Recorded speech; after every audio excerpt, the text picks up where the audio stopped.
Alright, ladies and gentlemen, welcome back to Mayday Media. Got a short story about PS5 and Linux being put on it. Perfect as it's not, it's got a bunch of issues and it'll only play a few games, but it's a first step. If you have a PS5 and you're wanting to try to run Steam on it, looks like you are in luck. Digital Foundry is like and subscribe, please, if you will. Digital Foundry has tested Linux running on PlayStation 5 using Steam games through Proton and comparing them with PS5 versions. The results show that Sony's console can run selected PS games close to native 5 performance, although this does not apply to every game. PS5 is available with a project, or PS5 Linux is available with a project by Andy Nagayan. It supports older PlayStation 5 consoles running firmware up to version 4.5. The setup gives Linux access to 8-core, 16-thread Zen 2 CPU and a full 36 CU RDNA 2 GPU. By default, the CPU runs 3.2 GHz and the GPU at 2.0, and an optional boost mode raises from 3.5 to 2.23. Significant change. Digital Foundry tested Steam versions of games back on such as Black Myth, Wukong Desert, Pragmata, and Control. In Black Myth, Wukong, 99.9% performance without boost mode. Enabling boost mode added a 3% more performance. However, DF also notes that this is likely a best case result.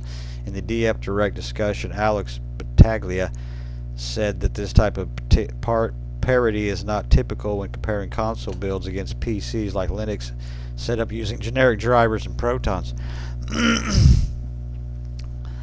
This is also an important texture setting detail. What? This is also, I think this shit's all AI written. Digital Foundry says the native PS5 version of the Black Myth earlier Linux tests with high textures produced low performance in some scenes. This appears to be linked to memory handling under Linux rather than the raw GPU performance.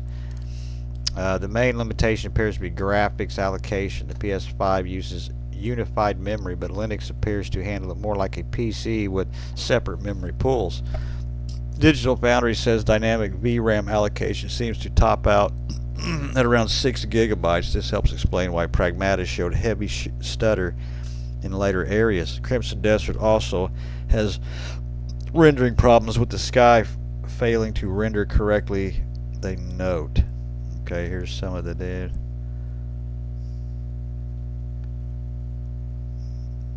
Some of the sky didn't load there.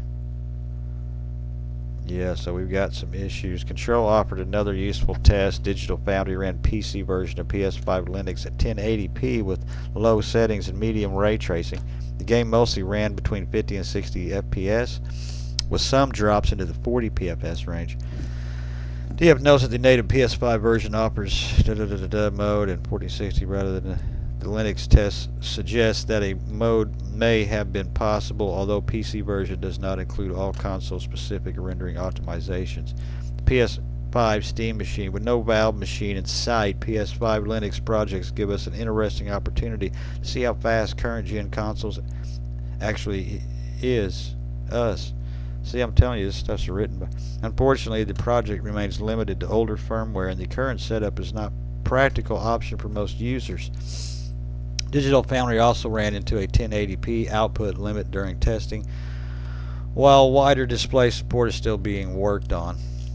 In other words, unless you're a PC gaming pro and know all kinds of coding and stuff, stay away. It's not quite ready yet, but I'm guessing you can probably mess around with it anyway and get ahead of the curve if that's what you're wanting to do.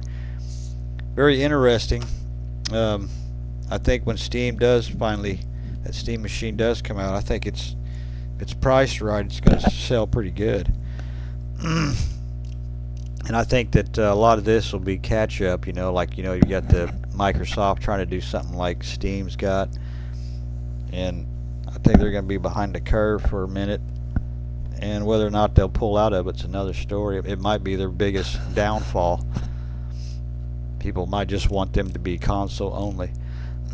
Don't know, but the console has pretty good specs and better than the Steam machine. So if you can get that Steam to run on that PS5 Linux, I mean, you and get it optimized. I mean, it might be a powerhouse. you know, and you're gonna have years with that too. So anyway, thank you for listening. Like, subscribe to the channel, please. Help me out a little bit. Thank you.